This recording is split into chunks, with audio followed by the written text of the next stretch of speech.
Good morning, 10th class. So, we are on our chapter Outcomes of Democracy.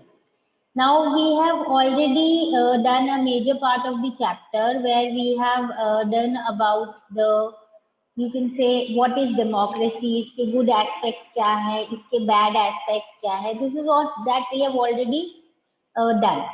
So, we were actually on the, you can say, more technical aspect of this. जिसमें हमने ये पढ़ लिया था कि कुछ कुछ चीजें अपने एक्सपेक्ट करते हैं डेमोक्रेसी से, पर कम्प्लीटली जो डेमोक्रेसी है वो उससे रिलेटेड हम ये नहीं बोलेंगे कि अकम्प्लिश कर पाई है. हाउ, जिसमें हमने बेसिक एग्जांपल पढ़ा था इकोनॉमिक से रिलेटेड, मतलब डेमोक्रेसी क्या इकोनॉमिक ग्रोथ, अगर हम कंपेयर करें तो क्या इकोनॉमिक ग्रोथ जो है वो डेमोक्रेसीज में अच्छी होती है या डिक्टेटरशिप कंट्रीज में अच्छी होती है. तो इसमें हमने देख लिया था कि जो ग्राफ देखा था और जो हमने स्टडी पढ़ी थी उसके अकॉर्डिंग तो ठीक है, जो डिक्टेटरशिप वाली गवर्नमेंट होती है कंपेरेटिवली उनका इकोनॉमिक ग्रोथ थोड़ा ज्यादा होता है. बट हम अगर देखें तो इतना बहुत ज्यादा कोई डिफरेंस नहीं होता, थोड़ा बहुत डिफरेंस होता है. और इसी के बैकग्राउंड में आपने ये भी कर लिया था कि जो डेमोक्रेसी होती है ना, वो एक तरीके की गारंटी नहीं होती है कि इकोनॉमिक डेवलपमेंट होगा ही होगा. और इसके साथ बहुत सारी और चीजें जरूरी है for a country to develop economically, चाहे वो पॉपुलेशन साइज हो, चाहे वो ग्लोबल सिचुएशन हो, चाहे वो cooperation with the other country. ये सारी सिचुएशंस अगर पॉजिटिव होगी टुवर्ड्स, हम बोलेंगे अच्छे इम्प्रूवमेंट के फेज में होगी and will be in favour of the country, तभी कंट्री क्या इकोनॉमिकली डेवलप हो पाएगी, अदरवाइज नॉट. तो डेमोक्रेसी जो है वो गारंटी नहीं है एंड बट स्टिल डेमोक्रेसी जो है वो ट्राई करती है कि समवेट ओवरऑल अपनी डेवलपमेंट हो. तो इसी बैकग्राउंड में अपने ये भी कर लिया था कल कि ठीक है, हम इकोनॉमिक इक्वालिटी का अगर इतना एक्सपेक्ट नहीं कर सकते तो कम से कम ये तो एक्सपेक्ट कर सकते हैं ना कि डेमोक्रेसी जो है वो इकोनॉमिक डिस्पैरिटीज को क्या करेगी, कम कर देगी. इकोनॉमिक डिस्पैरिटीज यानी लोगों में जो हम नोटिस करते हैं इनकम में जितना डिफरेंस है वो रिड्यूस होता है या नहीं है. तो ऑब्वियसली इसमें भी हम नोटिस करेंगे कि जो लोगों के इनकम में ऑब्वियसली इकोनॉमिक ग्रोथ है तो थोड़ा बहुत तो इंक्रीज हुआ ही है.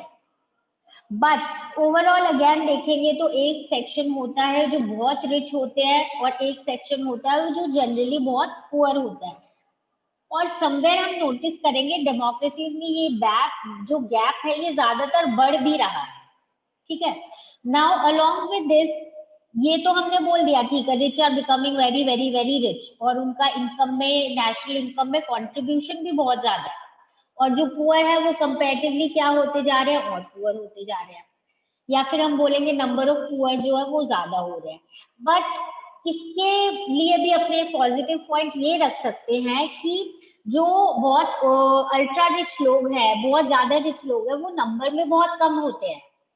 तो जब वोटिंग की बात आएगी, इलेक्शन की बात आएगी, तो फिर जो पॉलिटिकल पार्टीज है या जो अपने लीडर्स है उनको ज्यादा किसके वोट, मतलब किसको उनको सेटिस्फाई करके रखना पड़ेगा, किसकी नीड्स को ज्यादा इंपॉर्टेंस देनी पड़ेगी, पुअर के नीड्स को, क्योंकि उनके वोट ज्यादा है. तो इसीलिए जो पार्टीज है वो कोशिश करती हैं कि ऐसी चीजें, ऐसी फैसिलिटीज जो है वो किसको प्रोवाइड करें, ऐसी फैसिलिटीज वो प्रोवाइड करें to the poor people so that the poor people are happy with them and when the next time in the election the poor people vote for them again. तो वो लोग हमेशा अपनी policies में ऐसी चीजें रखते हैं जो पुअर सेक्शन के इम्प्रूवमेंट के लिए हो. सो इसमें भी दैट मीन्स इसमें भी हम एक पॉजिटिव चीज ढूंढ सकते हैं कि पुअर जो है वो ऐसे भी नहीं कि बहुत बैड कंडीशन में, बिकॉज द यू में से कि जो लीडर्स हैं या जो पॉलिटिकल पार्टीज है उनको हमेशा नीड्स ऑफ जो पुअर पीपल है उस पर ध्यान रखना पड़ेगा if they want to win again. ठीक है. अब हम आ जाते हैं कि ये जो यही सेक्शन है poor section, that is why इनके लिए लीडर्स जो हैं वो हमेशा कुछ ना कुछ पॉलिसीज लाते रहते हैं and somewhat they are being looked upon for vote. So some obviously things are done for their improvement. तो बेसिकली हम नोटिस करेंगे कि क्योंकि उनकी इनकम डिक्लाइनिंग है, उनके लिए बेसिक नीड्स भी फुलफिल करना जरूरी है. तो government always tries to bring such policies which will somehow help them to develop and help in somewhere you can say rectify and improve their condition और उनकी जो problems है उनका solution निकाल सके। तो इसमें भी हम यही देखेंगे कि कुछ ऐसी कंट्रीज हैं जैसे बांग्लादेश है जिसमें पॉवर्टी बढ़ गई है और कुछ ऐसी कंट्रीज है जिसमें क्या है पॉवर्टी कंप्लीटली मतलब इतनी ज्यादा उसमें इंक्रीज नहीं हुई है नंबर ऑफ पुअर में कंपैरेटिवली कम ही हुआ है। तो again it depends from country to country and obviously we people expect that poverty should be somehow number में डिक्लाइन होके धीरे धीरे it should be actually people should everywhere be able to fulfil at least their basic needs. ठीक है, तो इसके यही point हम ध्यान में रख सकते हैं कि बहुत सारे जो पुअर कंट्रीज हैं they are dependent on the this countries even for food supplies. तो हम इसमें नोटिस कर सकते हैं कि डेमोक्रेसी में ही कुछ कंट्रीज ने इम्प्रूवमेंट कर लिया और कुछ कंट्री में नहीं किया है। तो it depends on country to country और the government has to do something for the poor if they want to be elected again. अब आ जाते हैं नेक्स्ट चीज। One of the most important thing is accommodation of social diversity. Now, what is accommodation of social diversity? Accommodation of social diversity में हम ये बोल सकते हैं, as I already gave you example कि इसमें क्या होता है, जैसे we had the example of Belgium and Sri Lanka, जहाँ पे हमने देखा कि ये जो डेमोक्रेसी होने के बाद भी दोनों जो है एक दूसरे से कैसे डिफरेंट थी और दोनों की क्या प्रॉब्लम्स है। तो सबसे पहले moving on to the before moving on to the example let us understand कि जनरली डेमोक्रेसी ही एक हम बोलेंगे only type of government which is expected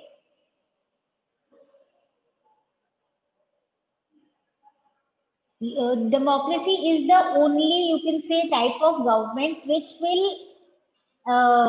give you chance to accommodate all the social diversity। नहीं तो जो non democratic countries है that is जो डिक्टेटरशिप वाली कंट्री है या और कोई नॉन डेमोक्रेटिक कंट्री है, अगर कोई ऐसी प्रॉब्लम आ जाए जिसमें उनको कुछ डिसीजंस लेने हो तो they actually somewhere ignore the social differences। उनको जहाँ पे लगता है कि इस पर्टिकुलर हमें ग्रुप को इम्पोर्टेंस देनी चाहिए या हमने अपने हिसाब से डिसीजन लिया है, अगर ये किसी एक सोशल ग्रुप या किसी एक ग्रुप को नेगेटिवली अफेक्ट कर रहा है तो we actually don't give that much of importance. तो अगर ये चीज आ जाती है दैट मीन्स कि पीपल जो है उनको एक साथ इक्वल हम बोलेंगे राइट नहीं दिया जा रहा, ना ही उनको सोशली सब हर सेक्शन को अकोमोडेट किया जा रहा है। तो only democracy is the type of government in which it is expected that people will be able to live a harmonious and a peaceful social life. ठीक है, अब जो कंट्री अब आ जाते हैं डेमोक्रेसी में भी देखो दोनों डेमोक्रेसी थी Belgium and Sri Lanka, but Belgium जो है उन्होंने ये सक्सेसफुली क्या सारे डिफरेंसेस को अकोमोडेट किया एंड अकोमोडेशन पॉलिसी के कारण क्या हुआ उनकी कंट्री में जो टेंशन है वो बहुत ज्यादा बढ़े नहीं, rather they were able to focus on their developmental purposes. तो जब वो अपनी डेवलपमेंटल पर्पसेस पे फोकस कर पा रहे थे वो इसीलिए कर पा रहे थे क्योंकि उन्होंने अकोमोडेशन पॉलिसीज को एक्सेप्ट किया। नाउ इसके बाद अगर देखें कि एक्चुअली में नो सोसाइटी कैन फुली और परमानेंटली रिजॉल्व द कॉन्फ्लिक्ट, यानी हम ये नहीं बोलेंगे कि सारी की सारी प्रॉब्लम्स जो है या सोशल ग्रुप्स की जितनी भी प्रॉब्लम्स है वो सारी की सारी क्या हो जाएगी सॉल्व हो जाएगी। किसके थ्रू सॉल्व हो जाएगी? मतलब अगर डेमोक्रेटिक कंट्री आ गई है तो फिर डेमोक्रेसी आ गई है अपनी कंट्री में तो सारी प्रॉब्लम सॉल्व हो जाएगी। नो, कोई भी सोसाइटी टोटली उस चीज को नहीं रिजॉल्व कर सकती बिकॉज सिंपल थिंग है there are so many people of different opinions, different religious group, different ethnic groups, language groups अलग है, बिलीव्स अलग है, सब कुछ अलग है। तो टोटली तो एकदम सारी कॉन्फ्लिक्ट्स को रिजॉल्व करना इज ऑलमोस्ट इम्पॉसिबल। बट इस तरीके से डिसीजन लेना कि हर सेक्शन जो है उनके पॉइंट ऑफ व्यू को समझा जाए और इस टाइप से डिसीजन लिया जाए कि जो सारे सेक्शन है वो कहीं ना कहीं सेटिस्फाइड हो और एटलीस्ट डिससेटिस्फाइड ना हो उस डिसीजन से, या फिर ऐसा डिसीजन हो जो कंट्री के वेलफेयर के लिए और कोई एक पर्टिकुलर कंट्री को फेवर करते हुए ना हो। ठीक है, इसके बाद आ जाते हैं ऑन द नेक्स्ट पॉइंट, तो हम इसी से रिलेटेड हम बोल सकते हैं कि एक जो डेमोक्रेसी है उसको बेसिकली दो कंडीशंस फुलफिल करनी चाहिए in order to achieve the best outcome. तो यानी कि एक जो डेमोक्रेसी है उसको दो कंडीशंस क्या फॉलो करनी चाहिए ताकि every section of the society is happy. तो उसमें पहली चीज तो यही है कि मेजॉरिटी जो है, the majority always needs to work with the minority. ऐसा नहीं है कि मेजॉरिटी और माइनॉरिटी अभी जो है वो परमानेंट है, हो सकता है आफ्टर फ्यू इयर्स जो मेजॉरिटी है वो माइनॉरिटी हो जाए और जो माइनॉरिटी है वो मेजॉरिटी हो जाए। So that means there will be lot of difference with times की जो मेजॉरिटी है it is not that it is permanent and it should always try to you can say force its decision on the other section। और government जो है उनको दोनों की बातें सुन के ही चलना होता है। एक सिंपल एग्जांपल बेल्जियम वाला था, मेजॉरिटी थे, माइनॉरिटी थे, ग्रुप्स थे, लिंग्विस्टिक ग्रुप्स थे, एथनिक ग्रुप्स थे, पर सबकी बात समझी तभी फाइनली क्या हो पाया, these people were able to solve the conflict and focus on the other thing। Now जो सेकेंड चीज है वो यही है कि जो रूल ऑफ मेजॉरिटी होता है इसका ये मतलब नहीं है कि जो एक मेजॉरिटी सेक्शन है उसकी बातें सुनी जाए। रूल ऑफ मेजॉरिटी का क्या मतलब है, यू में आस्क मी कि मैम इलेक्शन होता है तो ऑब्वियसली मेजॉरिटी ही गवर्नमेंट बनाती है, पर वो मेजॉरिटी क्या होती है, majority of the people of India want this government to want this political party to become the next governing body।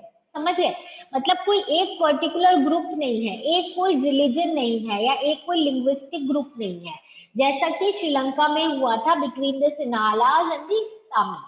तो इसमें क्या अपने को पता चलता है कि मेजॉरिटी कम्युनिटी का मतलब यहाँ पे in terms of religion, race या लिंग्विस्टिक ग्रुप नहीं है, यहाँ पे इसका मतलब है basically the major or you can say group of major population of the country has taken certain decision। तो इसीलिए जो मेजॉरिटी है in case of every decision उनको हमेशा ये ध्यान रखना चाहिए कि आज जो माइनॉरिटी में है कल वो मेजॉरिटी में हो सकते हैं, सबके पॉइंट ऑफ व्यू को इम्पोर्टेंस देनी चाहिए, then only a democracy will be able to rule properly. सीधी सी बात है, आज जो मेजॉरिटी पार्टी है हो सकता है नेक्स्ट इलेक्शन में वो माइनॉरिटी पार्टी बन जाए। So that means majority and minority is not permanent and democracy will be a true democracy only when there are equal chances of somebody who is in majority now can become minority in the next session, तभी वो true हम बोलेंगे कि democracy है। पर अगर ऐसा नहीं है कि एक ही सेक्शन हमेशा मेजॉरिटी में रहेगा तो हम ये जरूर बोल सकते हैं कि obviously then what is the condition, then we cannot say that the democracy will be able to completely be you can say successful in that particular country। ठीक है, now we come on to the next important part, okay, of democracy। Now democracy is actually considered one of the most important form of democracy, form of government। Why? Because it enhances the dignity and freedom of all the citizens। Okay, so what do I mean by the dignity and the freedom of all citizens?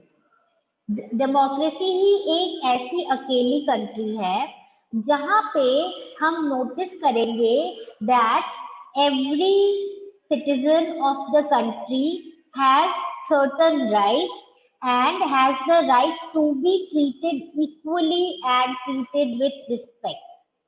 So ये जो principle है this is actually the basis of democracy and simple चीज है कि democracy में everyone should be considered equal। Why are we saying this? Because democracy से पहले जो governments होती थी उनमें हमेशा एक section जो है वो क्या होता था, it was considered inferior than the other। चाहे वो हम कोई भी सेक्शन ले लें, यू कैन से इक्वल, स्पेसिफिकली अगर हम एग्जांपल ले लें ऑफ विमेन, व्हाट जनरली क्या है, विमेन को you all may be knowing right to vote जो है वो बहुत बाद में मिला था and they were not considered equal in many sense. And इसमें हम सीधी सी बात कर सकते हैं कि अगर वेजेस भी थे सेम वर्क के लिए कंपैरेटिवली क्या होता था, वुमेन को कम वेजेस दिए जाते थे and they were not treated equally और with that much of respect as compared to men. तो हम ये बोलेंगे कि जब डेमोक्रेसी आ जाती है तो हम ये एक्सपेक्ट करते हैं कि every section will be considered equal and they are considered equal and this promises their freedom, dignity and self respect. तो बेसिकली इसमें हम और भी एग्जांपल्स ले सकते हैं, वेदर लाइक जो कास्ट सिस्टम इंडिया में पहले था उसमें जो लोअर कास्ट था they were not considered equal, they had to live separately, जगह में उनको अलाउड नहीं था जाना। तो ऑब्वियसली इनको इक्वल स्टेटस और इनको इक्वल अपॉर्चुनिटीज देने के लिए डेमोक्रेसी ने बहुत सारे इंपॉर्टेंट रोल प्ले किए हैं, अपने फंडामेंटल राइट्स बनाए हैं। If somebody still treats one particular section you can say badly, then obviously they can file a case against it और वो उसके अगेंस्ट जा सकते हैं। एंड वी विल से कि ये जो चेंजेस हैं they have come with time and democracy is still to bring more changes into it। and हम ये यही बोल रहे हैं कि लीगली तो चीजें आ जाती हैं पर जब तक morally and you can say from inside people generally don't change their thinking, जब तक हम इस चीज को एक्सेप्ट करेंगे तभी क्या होगा, एक मेजर चेंज आएगा। There has been great improvement because of the democracy, because of the rules made by the democracy, but still we need to also change the thinking. तो अगर हम अब main that is the general thing that we are talking, if we come back to democracy, democracy has actually brought lot of changes in you can say increasing the dignity of people and specifically every citizen irrespective of their caste, gender, educational basis, economic basis or any other you can say linguistic group, whichever group they belong, everyone is considered equal। now again when we have talked distinctively about democracy, इतना अच्छे से detail में हमने पढ़ लिया है, तो again let us if you want to जज इट कि डेमोक्रेसी की सबसे स्पेसिफिक चीज क्या है, तो सबसे पहली चीज तो यही है कि डेमोक्रेसी जो है वो बेटर होती जाती है। It is not something which is very rigid, हम लोग उस पर क्वेश्चन करते हैं and it tries to improve itself.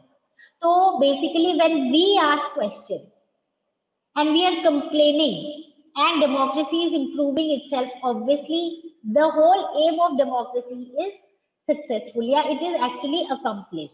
अब इसके अलावा देखो हम क्यों क्वेश्चन करते हैं, क्योंकि हमारी इतनी एक्सपेक्टेशंस हैं किससे, डेमोक्रेसी से, कि भाई अब डेमोक्रेटिक कंट्री है तो इक्वालिटी आनी चाहिए एंड डेमोक्रेटिक कंट्री है तो ये चेंजेस आने चाहिए। तो ऑब्वियसली अगेन हम ये बोलेंगे, see looking at the practical part of it, as I said, no government can be perfect। when I'm teaching you democracy, somewhere in your mind you may be thinking कि ma'am बोल रहे हैं equality है, this है, that है, but somewhere we know कि practically बहुत सारी चीजें जो है exactly same नहीं है that we study or we are saying कि democracy ऐसी है, but that is the point that we can still change it, we can still question it and we sitting here in questioning democracy कि ये step क्यों लिया या government को ये स्टेप लेना चाहिए था, this itself somewhere substantifies या इसको मतलब वो प्रूफ कर देते हैं कि democracy is such a good government कि we can question it, we can always work for changing it.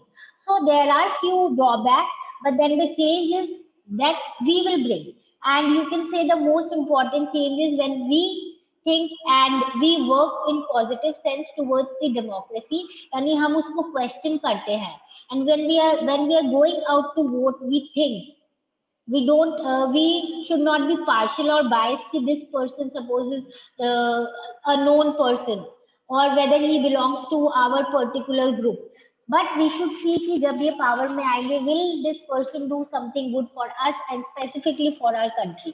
So we as citizens, if we work for betterment of the democracy, obviously it will be better।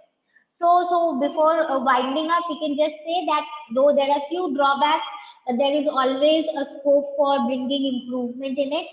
So basically with this we complete our chapter and I think there are few pictures in the book that again are very clear, but we try to understand them very quickly so that if something is asked in your exams, you are easily able to answer it. ठीक है? So class, we can see the first picture actually depicts the problems and the expectations from the democracy, and how does democracy actually has to deal with so many expectations and the problems, and finally try to actually solve all these problems. The second picture tells us that actually the government has almost every information about our economic conditions and relating our all the, you can say, properties and everything. You can say most of the things the government has the information, whereas we have very little information about the government. These pictures are actually somewhat showing us that being a democracy also we are lagging in few of the things, but then always keep in mind the point that we sitting in a democracy can talk about the negative points of democracy in itself, gives us the feeling that democracy has given us the right to speak and have opinion and express the problems in democracy and try to improve it. Now, this picture actually shows that though there is economic growth, but it is not shared equally, and only one particular section of, you can say, the world has the major gain out of this economic growth. Then the next picture again shows the problems of the poor people, and that the poor actually are given very less chance to speak out their problems. And then the last picture tells us that the major part of world's wealth is occupied by around only 2% of ultra rich people, whereas only a very small share of the world's wealth goes to the around 50% of the poor people. So this actually shows the economic disparity, and that the economic wealth is not equally distributed among every section of the society. So there are more pictures which describe these kind of things. You can say in this chapter, there are few pictures which show us that accommodation is a good, you can say, way to deal in democracy to bring improvement in the country, whereas majoritarianism is not so, it will create more problems. And finally, we have data which we have already studied, and we can just wind off the chapter by saying that there are few problems in democracy, but then those can be improved. Democracy till now is one of the, you can say, the better form of government that we have at the current situation. Though economic disparities are there in democracy, but changes can be made, and the governments are working to somewhat bring people out of poverty. But if we talk in terms of trying to resolve social diversity, the accommodate the social diversity actually, then democracy is the only form of government which can do it nicely. And the most, and the, you can say, the most important point of democracy is that it gives lot of dignity and freedom to its citizens and the common people, and people are able to enjoy certain fundamental rights, which is not so in dictatorship or any other non-democratic government. So finally, to wind up, we can say that though it has some drawbacks, but it is improvements can be made, and it is till date for the current situation, it is one of the best form of government. So if you have any doubt regarding this chapter, feel free to ask, and you just go through the chapter nicely, and if you have any doubt, we'll discuss and try to solve all your problems. Now we'll meet in the next class. Bye everyone.